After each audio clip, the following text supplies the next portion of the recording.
আপনি Duolingo exam দিতে চাচ্ছেন।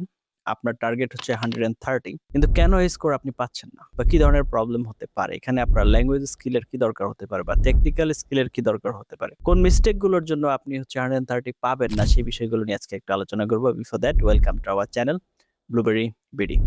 Number one platform in Bangladesh for Duolingo preparation where we're trying to make your Duolingo journey easy. Learn Duolingo with fun. That is our motto and following that. আপনি যদি 24/7 আমাদের সাথে connected থেকে Duolingo preparation নিতে চান, please like our Facebook page and join our Facebook group. সেগুলো link video ডেসক্রিপশনে দেওয়া আছে। আর আপনার যদি টেস্ট পারচেজ করতে হয়, আপনার যদি প্র্যাকটিস ম্যাটেরিয়ালস এর দরকার হয়, আপনি মক টেস্ট দিতে যাচ্ছেন, সেন্টারে দরকার হয়, anything just contact with us. আমাদের সেই contact details ভিডিও কমেন্টে পিন করা অবস্থায় পেয়ে যাবেন। Now without wasting time, let's roll on to our computer screen.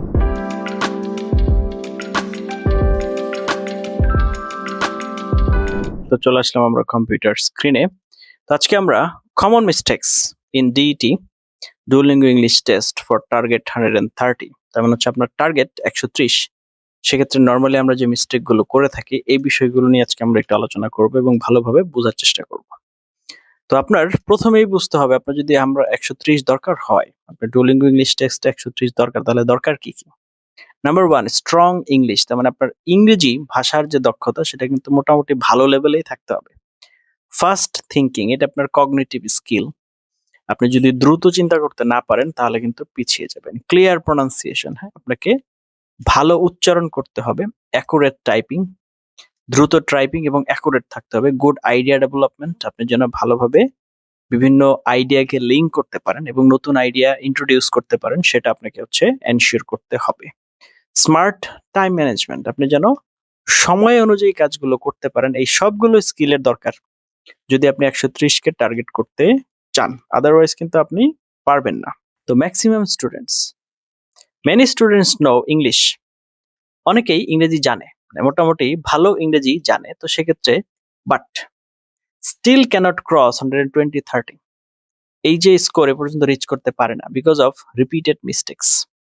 তার ভিতরে নাম্বার 1 হচ্ছে giving very short answers.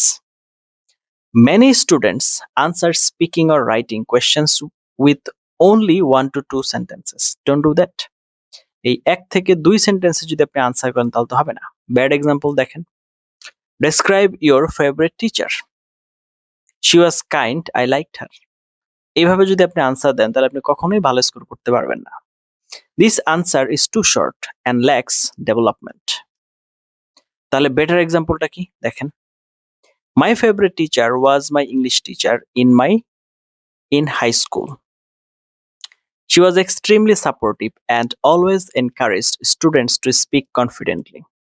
I especially admired her teaching style because she used real-life examples and interactive activities. Because of her motivation, I became more interested in learning English. ওকে, তাহলে আমরা যদি এরপরে আসি, প্রথমটা তো হলো শর্ট আনসার দেওয়া যাবে না। Why it hurts your score? ডিটি কি চেক করে দেখেন, আপনার ফ্লুয়েন্সি চেক করবে, ভোকাবুলারি চেক করবে, গ্রামার চেক করবে, আইডিয়া ডেভেলপমেন্ট চেক করবে। তাহলে এখন আপনি যদি শর্ট আনসার দেন আপনি তো কোনোটাই তো সুবিধা করতে পারলেন না। Short answers can't show this skills. তাহলে এটার সলিউশন কি? Now what's the solution? Solution হচ্ছে use the idea formula. Idea, আইতে হচ্ছে ইন্ট্রোডিউস, ডিতে হচ্ছে ডেসক্রাইব, ইতে হচ্ছে এক্সাম্পল এবং এতে হচ্ছে অ্যাডিশনাল থট। এটা দিয়েই কিন্তু আপনাদেরকে বেটার এক্সাম্পলটা দেখিয়েছি। তো আপনারা এই আইডিয়া ফর্মুলাটা অ্যাপ্লাই করেন। নাও নাম্বার 2, স্পিকিং টু ফাস্ট। আমরা আমাদের ভিতরে একটা ভুল ধারণা আছে, সেটা হচ্ছে যে খুব দ্রুত কথা বলতে পারলেই মনে হয় হচ্ছে যে আমি মানে ভালো স্কোর পাবো। No, students think fast speaking equal fluent speaking. No, actually very fast speech causes. আপনি যদি ভেরি ফাস্ট হন তাহলে কি হবে? আনক্লিয়ার প্রনাউন্সিয়েশন, মানে আপনার উচ্চারণ ক্লিয়ার হবে না, গ্রামার মিস্টেকস এর টেন্ডেন্সি অনেক বেড়ে যাবে এবং মিসিং ওয়ার্ডস হওয়ার পসিবিলিটিস অনেক বেড়ে যাবে। হয়তো আপনি ব্রেইনে চিন্তা করছেন, বলার সময় আসছে না। অনেক সময় আমরা দেখি আমাদের ছাত্রছাত্রীদের ক্ষেত্রে প্রবলেমগুলো ফেস হয়। তাহলে যেমন এইখানে যেমন এইভাবে যদি আপনি প্রনাউন্সিয়েশন করে যান, যেমন I like going to the market, তারপর হচ্ছে বিকজ, এরকম আর কি। যদি আপনি এইভাবে প্রনাউন্সিয়েশন করেন, এরকম যদি কোনো গ্যাপ না থাকে তাহলে আপনার বোঝা যাবে না। তো the examiner or AI cannot clearly understand, বুঝতে পারবে না। তাহলে তারপরে কি করতে হবে? বেটার এক্সাম্পল কি? এই যে I enjoy going to local markets because the environment feels lively and energetic. Additionally, I can find fresh products at affordable prices. তাহলে সলিউশনটা কি দেখেন, speak clearly, naturally and smoothly. Clearly, naturally এবং smoothly কথা বলার চেষ্টা করুন। Not like a robot or machine gun. Number 3, long pauses during speaking. তাহলে মিস্টেকটা কি, স্টুডেন্টস স্টপ টু মাচ। তারা হচ্ছে অনেক বেশি থামে। আ সাইলেন্স, এই যে জায়গাগুলো আছে এগুলো করা যাবে না। খুব দ্রুত যেমন বলা যাবে না, ঠিক তেমনি খুব বেশি পজও নেওয়া যাবে না। তাহলে কি করতে হবে, why it is dangerous. DET measures fluency continuously. Too many pauses reduces fluency score, confidence level এগুলোকে কমিয়ে দিয়ে থাকে। তাহলে সলিউশন কি, use filler phrases smartly. Helpful fillers in my opinion, তারপরে হচ্ছে from my experience, one important reason is, তারপর হচ্ছে to be honest, এগুলো দেখতে হবে। এক্সাম্পল কি, instead of silence, that's an interesting question from my experience। এই যে ফিলার্স গুলো আছে, ন্যাচারাল ফিলার্স, এগুলো ব্যবহার করতে পারে। মেমোরাইজড আনসার টোটালি অ্যাভয়েড করতে হবে। তাহলে মিস্টেকটা কি, some students memorize templates from YouTube. DET AI can detect unnatural rhythm, robotic speaking and repeated patterns, এগুলো কিন্তু ধরতে পারে, মানে এআই ধরে ফেলে। তাহলে ব্যাড এক্সাম্পল কি, I strongly believe this topic plays a vital role in our daily life and has both positive and negative aspects. This sounds memorized. তাহলে better example কি, to be honest, I have mixed feelings about this topic because my experience has been both positive and challenging. তাহলে natural equal higher score. তাহলে তারপরে কি, poor pronunciation. তাহলে common problemsটা কি, missing ending sounds, incorrect stress, Bengali style pronunciation. এই যে জায়গাগুলো আছে প্রনাউন্সিয়েশনের ক্ষেত্রে এগুলো ঠিক করতে হবে। তাহলে এক্সাম্পল কি, school instead of school, berry instead of very. এই যে সলিউশনটা কি, তাহলে প্র্যাকটিস করতে হবে কি, shadowing, repeating native speech, recording yourself, এগুলো ব্যবহার করতে হবে। তাহলে useful practice, podcast, TED talks, YouTube interviews, এগুলো প্র্যাকটিস করতে হবে। নাম্বার 6 হচ্ছে নট ডেভেলপিং আইডিয়াস। মিস্টেকটা কি, students mention an idea but do not explain it. আপনি একটা আইডিয়া বললেন কিন্তু এক্সপ্লেইন করলেন না।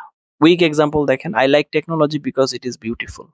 তাহলে আপনি এটার ব্যাখ্যা দিবেন না, কিভাবে দিবেন দেখেন, strong example, I like technology because it makes communication faster and more convenient. For example, students can now attend online classes and access educational resources from anywhere in the world. এইবার আমার আইডিয়ার কি দিলাম, ব্যাখ্যা দিলাম। তাহলে এরপরে কি আছে, high score secret, every idea needs reason, example, explanation. Now number 7 কি বলছে, grammar mistakes in simple sentences, common errors, tense mistakes, subject verb agreement, article mistakes. তাহলে এক্সাম্পল কি বলছে, she go to university every day, এটা কি হবে, she goes to university every day. I am agree, I agree। এই যে বিষয়গুলো আছে এগুলো দেখতে হবে। তাহলে সলিউশনটা কি, master basic grammar first, present tense, past tense, articles, prepositions, এগুলো শিখতে হবে। Advanced grammar is useless if basic grammar is week.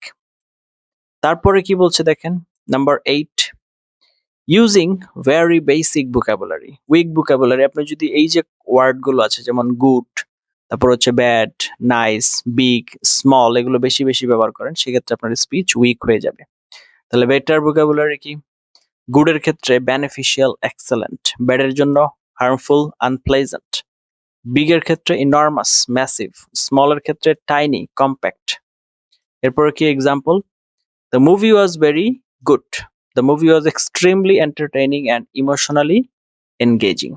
তাহলে নাম্বার 9 কি, টাইপিং টু স্লোলি। তাহলে প্রবলেম কি, in writing sections ideas stop, time finishes, sentences become incomplete.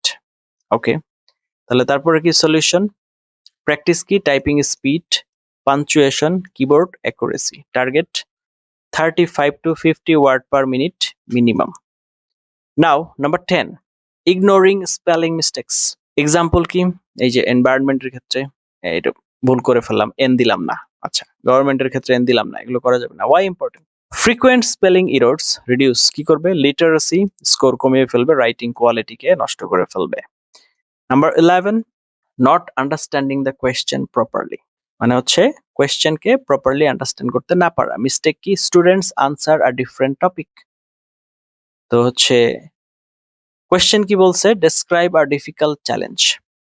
Students talk about favourite hobby, this directly lowers the score. তাহলে এরপরে কি আসতেছে দেখেন, solution. Before answering identify topic, identify tense, identify task. Number 12 কি বলছে? Poor time management. মিস্টেকটা কি? Students কি করে? Spend too much time thinking, চিন্তায় অনেক বেশি সময় পার করে ফেলে। Panic near the end. Solution, practice with timers, আপনি যখনই প্র্যাকটিস করবেন টাইমারের সাথে প্র্যাকটিস করেন। টাস্ক, স্পিকিং এর ক্ষেত্রে স্পিক ইমিডিয়েটলি, স্ট্র্যাটেজি হচ্ছে এটা। রাইটিং এর ক্ষেত্রে plan 5 seconds then write. Read aloud, focus on clarity, যাই পড়ছেন পরিষ্কারভাবে পড়ার চেষ্টা করেন। তাহলে নাম্বার 13 কি বলছি আমরা দেখেন, reading without expression. Mistake, flat robotic reading করা যাবে না। বেটার রিডিং কোয়ালিটি করার জন্য কি করতে হবে? পজ সঠিকভাবে ব্যবহার করতে হবে, স্ট্রেস সঠিকভাবে ব্যবহার করতে হবে, ইন্টোনেশন সঠিকভাবে ব্যবহার করতে হবে। এক্সাম্পল, আই লাভ ট্রাভেলিং, এই যেটা হচ্ছে flat reading. I love travelling because it is interesting, এভাবে পড়তে হবে। Now number 14, looking away from screen too much. তাহলে প্রবলেমটা কি? DT monitors eye movement, suspicious activity, আপনার স্কোর আটকে যেতে পারে। সেক্ষেত্রে too much looking away may create security issues. তাহলে সলিউশন কি? Focus on screen, camera, question, এই জিনিসগুলোর উপরে ফোকাস রাখেন। Number 15, background noise and technical problems. Common problems, noisy fan, people talking, weak microphone, poor internet. তারপর হচ্ছে why dangerous, the system may fail to hear you. যদি আপনি সঠিক এই জিনিসগুলো ঠিক না করেন তাহলে কিন্তু আপনার সিস্টেম হয়তো আপনাকে শুনছে না। ইনভ্যালিড টেস্ট, রিডিউস ক্লারিটি, কমে গেলে তো স্কোর কমে যাবে, তাই না? সলিউশন চেকলিস্ট, পরীক্ষার আগে কি করতে হবে? বিফোর এক্সাম কোয়াইট রুম ঠিক আছে কিনা, তারপরে হচ্ছে স্টেবল ইন্টারনেট ওকে আছে কিনা, ওয়ার্কিং মাইক্রোফোন ওকে আছে কিনা, প্রপার লাইটিং ঠিক আছে কিনা, ল্যাপটপ ফুললি চার্জড ঠিক আছে কিনা। Number 16, using repetitive sentence structures. Weak pattern, I think এভাবে বলা যাবে না। বেটার অল্টারনেটিভস কি? In my view, from my perspective, এইভাবে। ওকে, এরপরে হচ্ছে one reason is it seems to me. তারপরে panic after small mistakes, important truth. Even native speakers make mistakes. A small error will not destroy your score. তারপর হচ্ছে wrong reaction. Student stops speaking completely after one mistake. Correct reaction, continue naturally. Example, last year I go sorry, went to Dhaka for a competition. Okay. Self-correction is acceptable. Number 18, lack of practice under real exam conditions. মিস্টেকটা কি? Students only study theory. Solution কি করতে হবে? Practice করতে হবে with timer. তারপর হচ্ছে with microphone, on computer, in quiet room. Simulate the real test environment, চেষ্টা করতে হবে। Now number 19, weak introduction in speaking. Weak start, yes, okay, I think. তারপর হচ্ছে strong start, that's an interesting topic because it relates closely to everyday life. First impression matters. Now number 20 কি বলছে? Not reviewing performance. Mistake. Students practice but never analyze mistakes. তাহলে record yourself and check. আপনি নিজেকে record করুন এবং check করুন। কি check করতে হবে? গ্রামার চেক করুন, ফ্লুয়েন্সি চেক করুন, প্রোনাউন্সিয়েশন চেক করুন, পজেস চেক করুন, ভোকাবুলারি চেক করুন। ইমপ্রুভমেন্ট কামস ফ্রম কারেকশন, খেয়াল রাখতে হবে। Final tips, focus on this 5 areas daily. Speaking fluency, pronunciation, typing speed, vocabulary improvement, timed practice. তারপরে যদি রুটিন বলি, ডেইলি 130 প্লাসের রুটিন কি হবে? 20 মিনিটস স্পিকিং প্র্যাকটিস এভরিডে, মানে প্রতিদিন 20 minutes writing practice, 15 minutes read aloud, 15 minutes vocabulary, 20 minutes হচ্ছে mock test. এভাবে আপনাকে প্র্যাকটিস করতে হবে। Golden rule 430 plus, natural, clear, fluent and organized communication is more important than difficult English. You do not need perfect অ্যাকসেন্টের প্রয়োজন নেই, impossible ভোকাবুলারির দরকার নাই, মেমোরাইজড আনসারদের দরকার নাই। তাহলে দরকার কি? তাহলে unit clarity, confidence, consistency, smart, practice. এই জিনিসগুলো দরকার। তাহলে মোটামুটি আশা করা যায় যে আপনি হচ্ছে এগুলো কভার করে ফেলতে পারবেন। এতক্ষণ পর্যন্ত সাথে ছিলেন তার জন্য অনেক এবং অনেক ধন্যবাদ। আমরা চেষ্টা করেছি ডুওলিঙ্গো এক্সামে কি বিষয়ে আপনার সমস্যা হতে পারে সেটা আপনাদেরকে তুলে ধরার জন্য। আশা করি আপনারা কিছুটা হলেও আইডিয়া এখান থেকে পেয়েছেন এবং বিষয়টা বোঝার চেষ্টা করবেন। যেকোনো সমস্যা Duolingo related we are just one comment away from you আপনাদের থেকে একটা কমেন্টের দূরত্বে আছি। Thank you for watching until now. Let's meet in some other video. Till then have a nice time. Assalamu alaikum wa rahmatullahi wa barakatuh.